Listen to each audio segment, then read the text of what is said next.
আমি আল্লাহর কাছে 99টা ভালোবাসা জমা রাখছি। কত ভাগ? 99 ভাগ ভালোবাসা আমি আল্লাহর কাছে জমা রাখছি।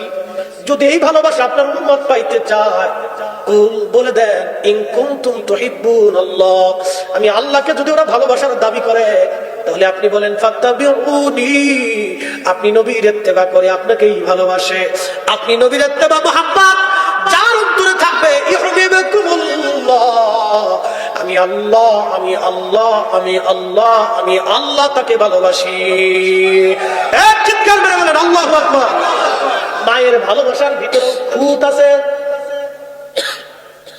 প্রশ্ন এবার করতে পারেন মুফতি ফরিদি কি বললেন? মায়ের ভালোবাসার মধ্যে খুঁত নাই, আছে। সব মানা, কিছু মা আছে সন্তান রেখে অন্য বেটার হাত ধরে চলে যায়। কথা বলেন না কেন? কিছু মা আছে পৃথিবীতে নিজের সন্তানকে হত্যা করে অন্য বেটার হাত ধরে চলে যায়।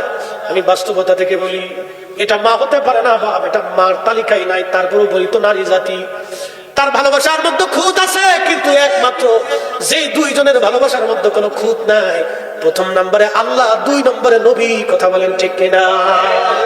আল্লাহ নবীর ভালোবাসার মধ্যে কোনো খুঁত নাই। আল্লাহ ডাকতে বলেন হাবিব, ওই 99 গুণ ভালোবাসা দিয়ে আমি আমার বান্দাকে ভালোবাসবো যদি আপনাকে বাসে। না আসতে হয়ে গেছে, আরো জোরে, আরো জোরে বলেন না ইয়া রাসূলুল্লাহ। তাহলে বলেন আমরা সুন্নিরা নবীর কথা বলি, আল্লাহ পাইতে হলে নবী পাওয়া লাগবে। কাজী নজরুল দাড়ি নাই, মোছ নাই, কিন্তু জানেন তো, এবার বুঝে নেন, কাজী নজরুল নাকি বুঝতে দিবে না। চেহারা দেখলে মনে হবে না যে আন্তর্জাতিক বন্ধ উঠে। যারা কোরআনের অপব্যাখ্যা করে, হাদিসের অপব্যাখ্যা করে, ওরাই হল অরিজিনাল হোন্ডা।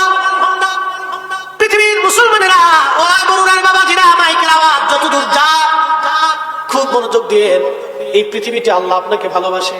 নবী বলেন উম্মত, ভালোবাসাটাকে আল্লাহ 100 ভাগে ভাগ করলেন। 100 ভাগ ভালোবাসার ভিতরে আল্লাহ 1টা ভাগ সৃষ্টির মধ্যে বন্টন করে দিলেন, আর 99 ভাগ ভালোবাসা আল্লাহ তার নিজের কাছে জমা করে রাখলেন। না হয় নাই? আরো জোরে। আপনারা খুশি না বেজার? খুশি। কিন্তু আল্লাহর ভালোবাসা পাইতে হলে কি করা লাগবে? আল্লাহ একটা সূত্র দিয়ে দিছে। আমরা সুন্নিরা বারবার বলি, অনেকে বুঝে না, বলে না সব বেদাতি বেদাতি বেদাতি বেদাতি।